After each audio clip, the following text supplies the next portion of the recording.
What's up, everybody? Welcome to Let's Hash It, episode number 11 for the week of April 4, 2016. I'm your host, Jay Lewis, and joining me today is a man who's geeking out over the fact that he just got Star Wars Episode 7 on DVD. What's up, Nathan Hodge?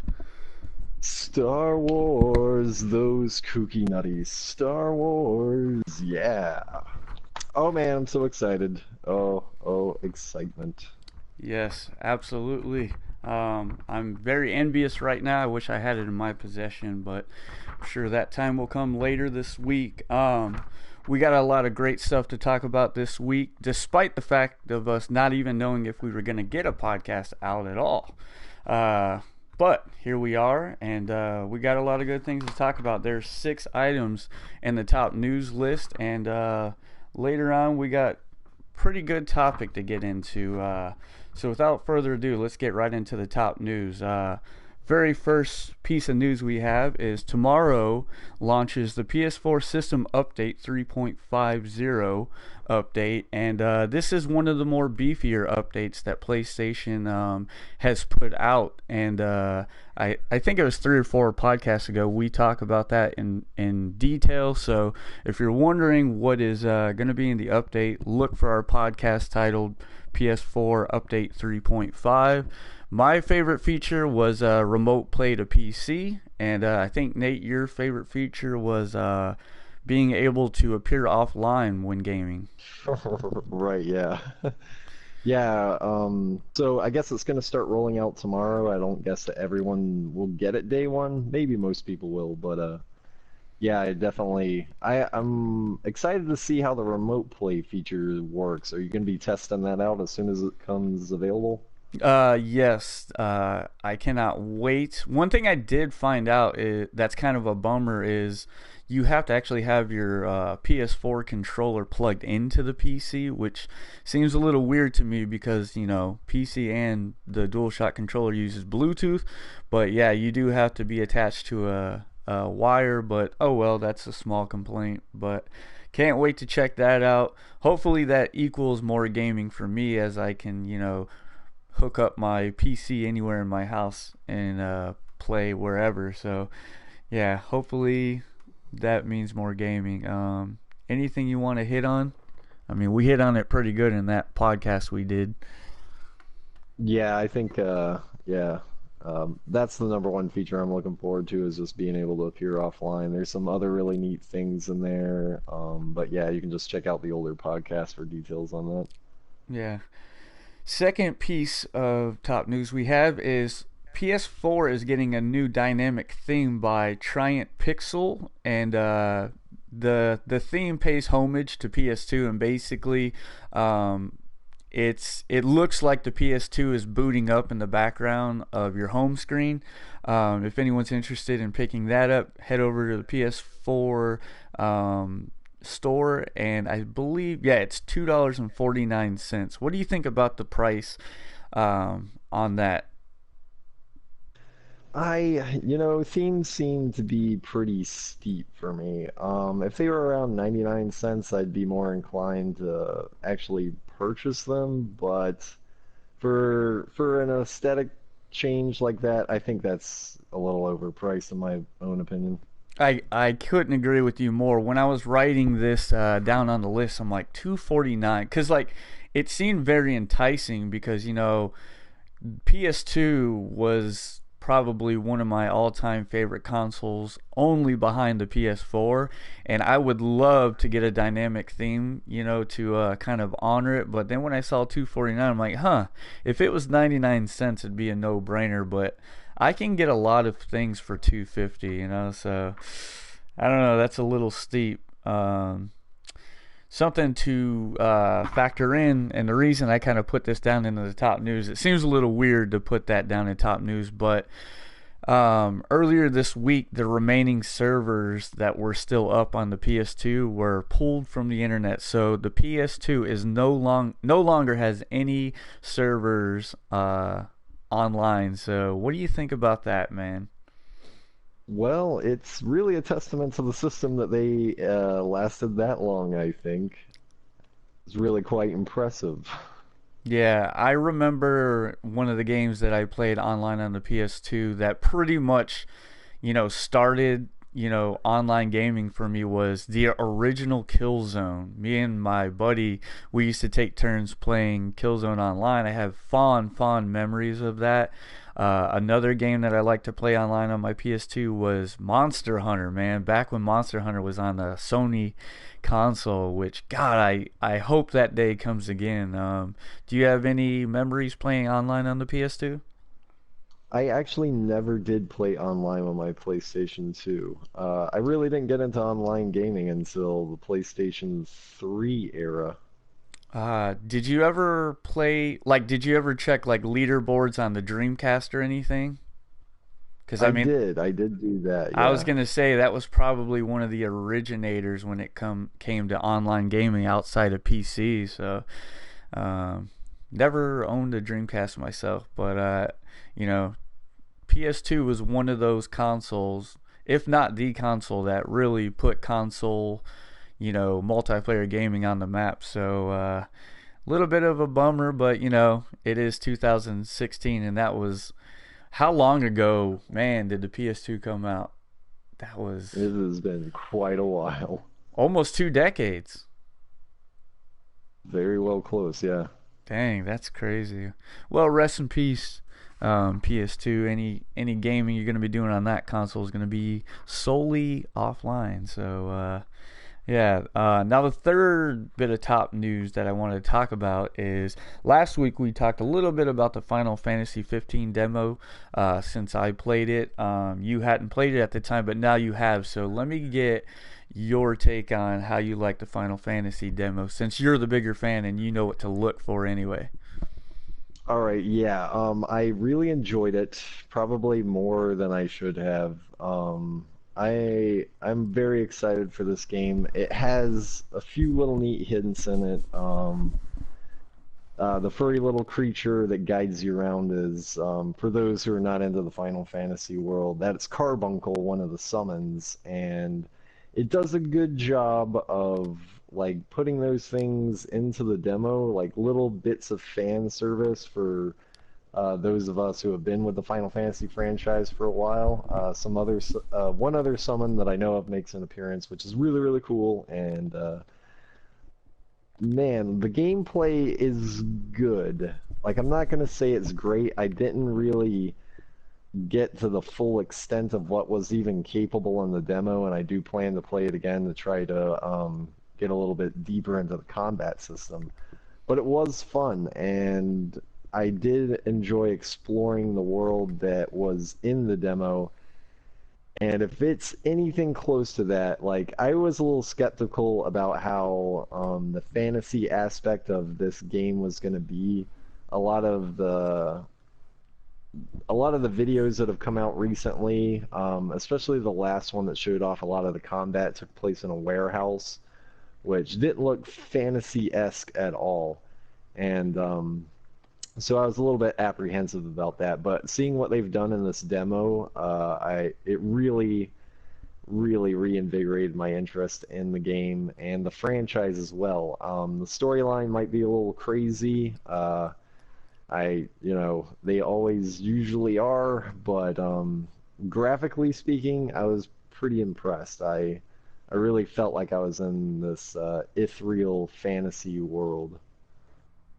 Yeah. Now that you've gotten a taste of what the combat system's gonna be like, how do you are you excited in the direction they headed? Yeah. I actually wasn't. I mean, I did like Final Fantasy XIII's combat system. A lot of players were divided on it. This one takes a much more action-oriented feel to that, but you're not mashing buttons. I don't know if you noticed when you played it, but you can simply hold down the attack button and it'll just continuously attack. You don't have to tap the button or anything. And that lets you switch up weapons mid-combo, which is pretty cool. And also put in magic attacks. I've already seen some people compare it to very much like a Kingdom Hearts type of fighting system, And really, I'm kind of okay with that. Kingdom Hearts games were actually pretty fun. They weren't overly complex. So as long as they can manage to, keep it accessible, but add more depth to the gameplay mechanics, I'll be satisfied with what I've already played. Excellent. Yeah. Speaking of Kingdom Hearts, I saw some funny memes on the internet that were something, in the effect of, if I've never played a Kingdom Hearts game, how lost am I going to be playing Final Fantasy 15? So people taking a little couple jabs at Final Fantasy because it's kind of inherited a little bit of the fighting system from Kingdom Hearts. So that's funny that you mentioned it. Speaking of Final Fantasy, it appears that they have a mobile game coming out later this year. It's coming out for Android, iOS, and Windows 10, and it's called Final Fantasy Justice Monsters. And basically, it looks like it's a pinball game. For your cell phone or PC. Looks pretty cool. I like the aesthetic to it, and they try to tie in the characters from the game. It shows them enter like this kind of like a tavern, and there's like they walk in, there's like this pinball machine off to the left, and so they incorporate the characters very well, and they're all playing off of each other. They walk up to the pinball machine, and then it just kind of like you get an overhead view of it, and then it just goes right into the pinball game. It looked pretty cool. Depending on where the balls hit, like you do more damage to the monsters on screen, and as you get further and further multiplier, that's when you get to the boss of that level, and then you got to attack the boss. 5 balls shoot out at once, so if you can keep those balls hitting the boss in unison, then you'll do more damage. So it looked pretty neat, and I was kind of wondering are you a fan of pinball games or? I do enjoy them. I probably won't go out of my way to buy this one, but they can be a fun distraction, and I do fondly remember playing them in the arcades. Let me guess, Sonic the Hedgehog pinball. If there was a Sonic the Hedgehog pinball, I might get that, yeah. Oh, there's gotta be. There has to be. Number 5. Looks like the Titanfall developers are working on more than just Titanfall 2. Let's see. It says here that they're working on an unannounced action-adventure game using the Unreal 4 engine. And the way this was discovered is on Career Opportunities. There was an ad seeking a rendering artist for an unannounced title. And the ad also stressed that there was very heavy use of the Unreal 4 engine. And the reports came via Game Sutra and NeoGAF. So what are your thoughts on the developers working on multiple projects at once? Because Titanfall 2 is a huge, AAA first-person shooter coming to next gen. So what do you think about that? Well, if we consider that perhaps they've been in development on Titanfall for a while now, probably soon to close after the first one was finished, they may be at the end of the development cycle for the second Titanfall, and sometimes developers will fraction a bit of their development staff to start on new projects while they finish up current ones. So I don't think this is too out of the ordinary, but it's exciting news to see what else they are capable of. Yeah, absolutely. And, the whole adventure, action, like those two words coming from the developers of Titanfall, that definitely has me enticed. So I'm really curious to see what this game is. Being that they're looking for a rendering artist, I doubt they're very far along on it, but it's cool to hear that they got more than one project in the works, and not a big surprise at all. Like you said, Titanfall 2 should be pretty far along. I wouldn't be surprised if we get a tease of it at E3 this year. Probably would assume Titanfall 2 is coming out maybe holiday season next year. That seems probably about right. would you say? I would think holiday season this year, perhaps. You think maybe? Maybe. Because as of right now, we don't have like a huge. I don't even want to say that because then that'd be a contradiction of my topic I'm about to get into. I don't know if we'll see it this year, man, because my topic for this week kind of goes into detail about how many first person multiplayer shooters that we got coming this year. And so I don't know. I would beg to differ. I think maybe next year, but that'll be interesting to see how that pans out. So keep your eyes on that. People action adventure coming from the Titanfall developers. Now the last bit of top news, Nate, I'm gonna let you cover this. A little bit of news from Capcom. Yeah, so Capcom has announced that they're going to start aggressively developing mobile games based on popular franchises. Uh, I'm a little bit torn on this because it's great to see that they're going to start bringing back the Mega Man titles. But if we're gonna get them in a mobile format, we might not get what we want as fans, and that's a little bit distressing. They also said that they were going to be developing Monster Hunter titles for mobile devices too, so this is an interesting term for Capcom. The mobile market is very huge in Japan, and a lot of companies are starting to go that way. Nintendo, of course, has announced that they're starting a mobile push, and now Capcom is doing so as well. So it'll be interesting to see how they utilize these well-known franchises in a mobile format. I really hope that we get incarnations of the classic Mega Man games, and it'd also be interesting to see what they're able to do with a Monster Hunter title on a mobile game. Uh, there's no word yet on whether they're going to be a Western release for these titles.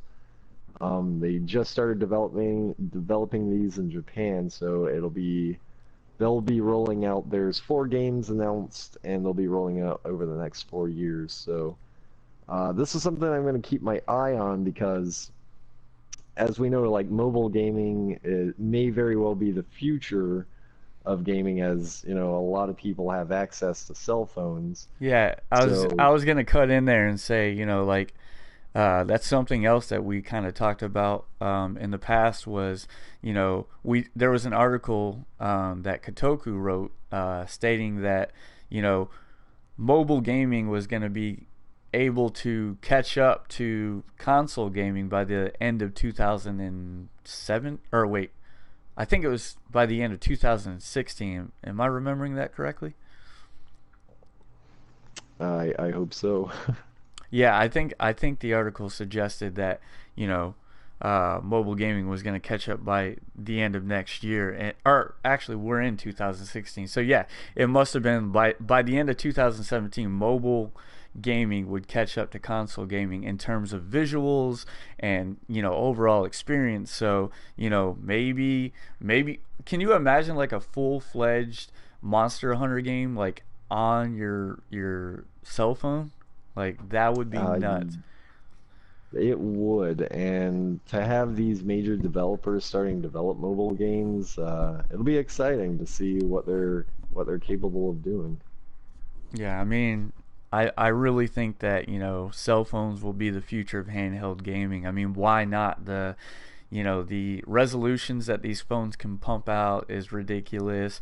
I got a quad core processor in my cell phone. You know what I mean? Like that's pretty crazy. So I'm excited, man. I hope to have fully fleshed out games on my cell phone one day. That seems really exciting. Anything else you wanted to hit on in the top news front before we get into our weekly topic? I think that covers top news for our this week. Yeah.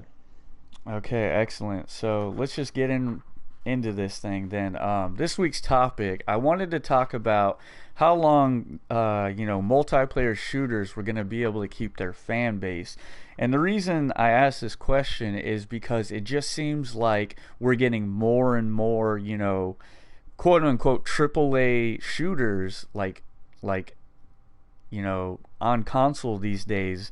And I wrote a list down of games that have been already announced that are coming out this year between now and December. So and I went ahead and I put down a couple of games that are already released. So in February we saw Plants vs. Zombies 2, which is a multiplayer shooter only. In March we had The Division. Now May, pay attention to May, because May we have Battleborn, Uncharted 4, Doom, Overwatch, Resident Evil Umbrella Corp, and Homefront: The Revolution. Revolution. And that's 1, 2, 3, 4, 5, 6 online shooters in May alone. And then in June we have more Division DLC coming. July through December we have Division DLC number 2, H1Z1 coming out, which is an online shooter, Crackdown 3, Mafia 3, The Calling, which is a PC online shooter. We have more Division DLC coming out, and something that hasn't officially been announced but we have to assume we'll see this year is a Call of Duty game. So that is 1, 2, 3, 4, 5, 6, 7, 8, 9, 10, 11, 12, 13, 14, 15. That is 16 multiplayer shooters for the 2016 calendar year. So what do you think of that, Nate?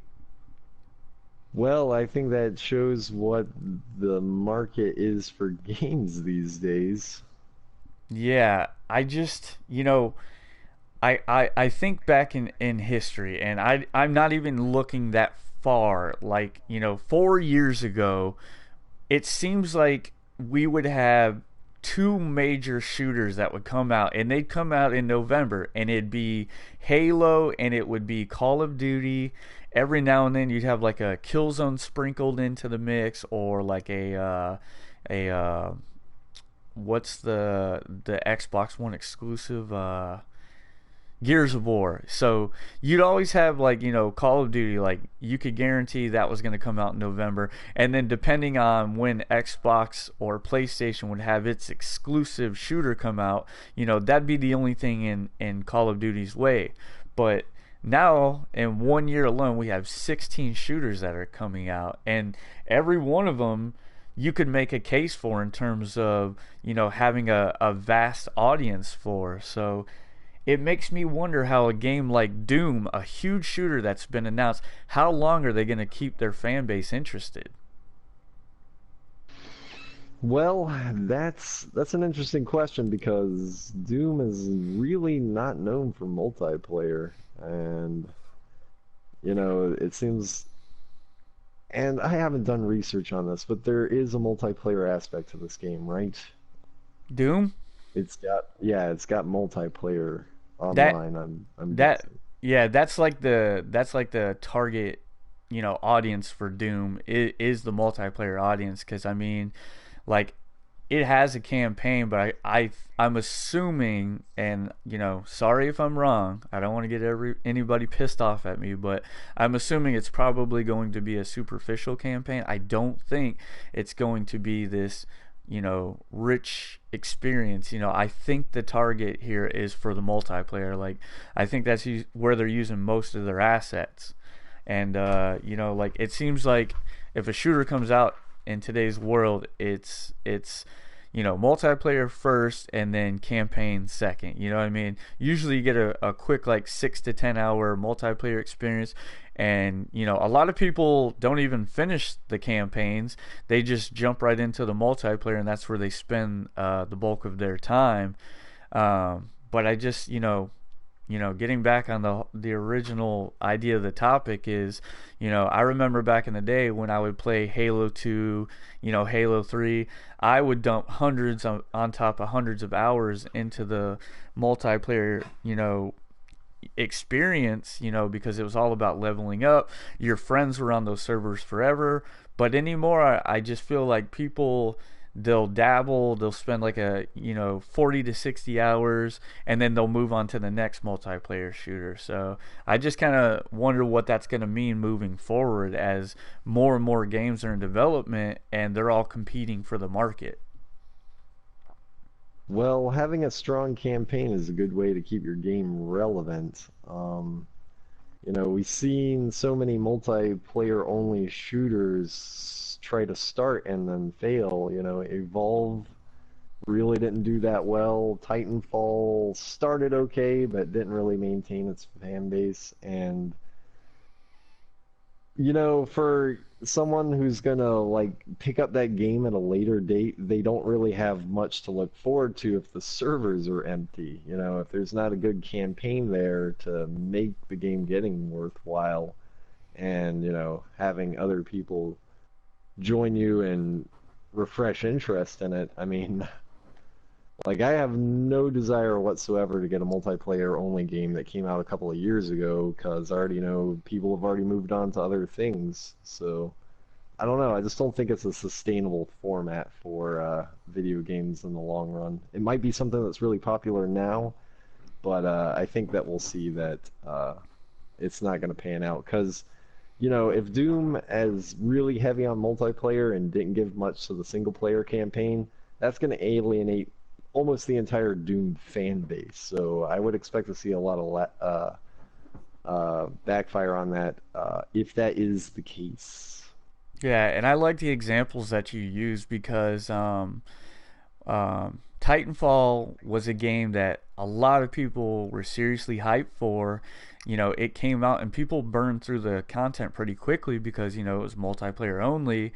And there wasn't that much reason to stay in that world because, it didn't take very long to unlock all the unlockables and customization in the game.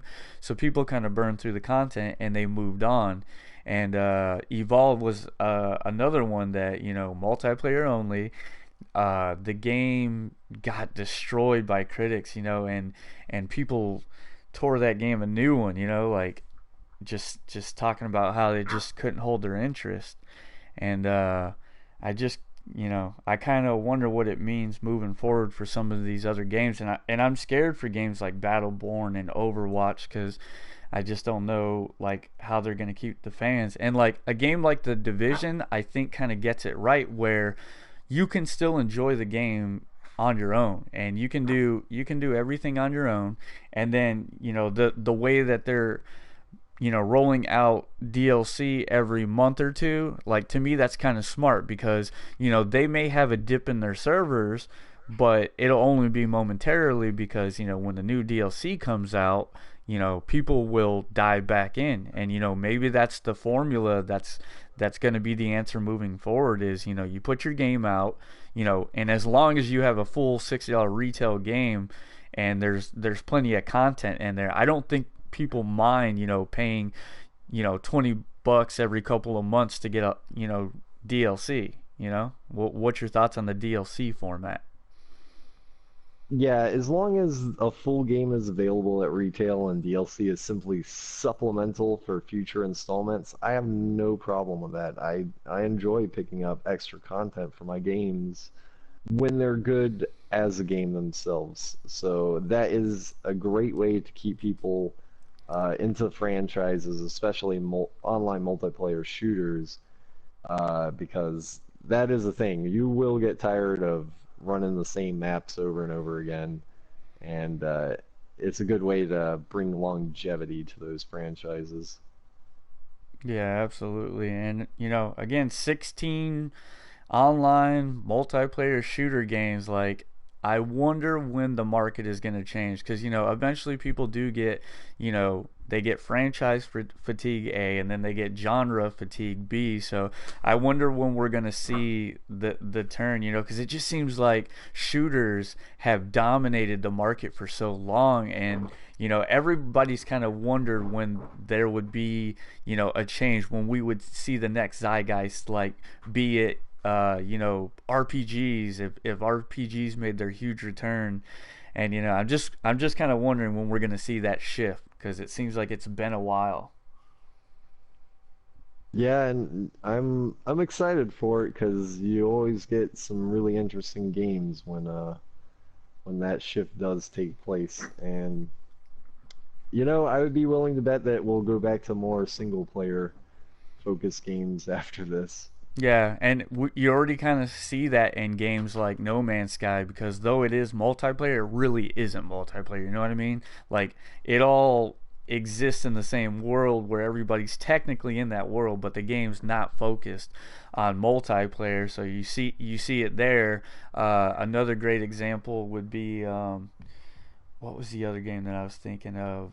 Um, I don't know. It's skipping me. Oh, Final Fantasy 15, where it's like it's an online RPG. You know what I mean? That is promising probably thousands of hours worth of stuff to keep you interested. So I think we are starting to see a little bit of shift. And another thing too is like there's a couple items that haven't been announced that like are expected this year. Like there was that Friday the 13th game that was, kickstarted, that I do believe was supposed to come out this year. So that's going to demand people's attention, and still from games like Call of Duty. I'm really interested to see how this year's Call of Duty does, cuz everyone's been waiting for the Call of Duty that doesn't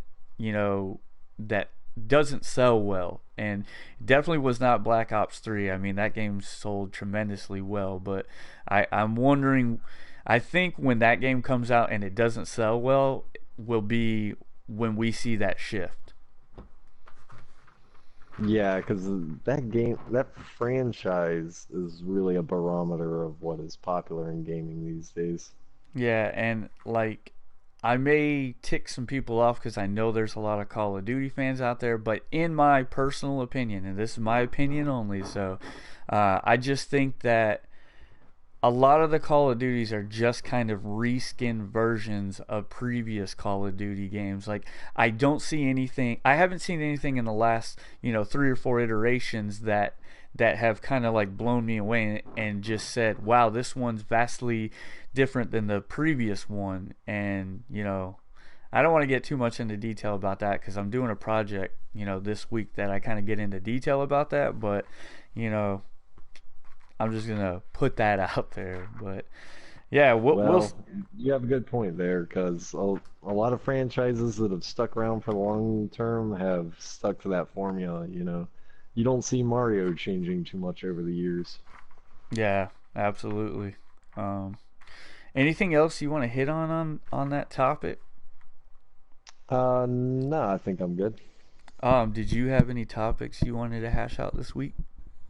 I think that's all I got on my front.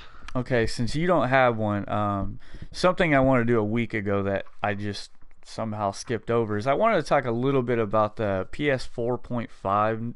Like we covered in a previous podcast, but since that podcast, there's been a little bit of public outcry about it, and there's been some falsified information out there, and I just kind of want to bring to light that this is not technically a thing yet.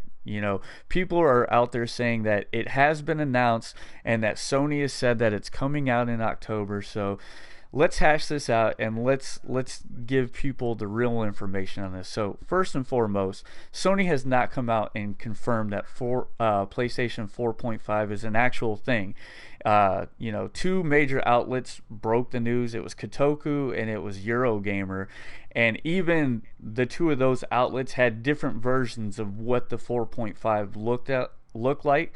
Kotaku said that it was like a 4K version of what we already have, and then Eurogamer said that it was basically a more enhanced version, like that wasn't going to be 4K capable, and wasn't going to be in the same playing field as like PC, 4K capabilities, which again we've already covered. But people out there saying it's coming out in October. It is not coming out in October. We don't know that to be true yet. And, people are worried, about, hey, I just purchased a PS4 2 months ago. Is my console already going to be obsolete? And Nate, what do you think about that? Is their console going to be obsolete if this does, prove to be true?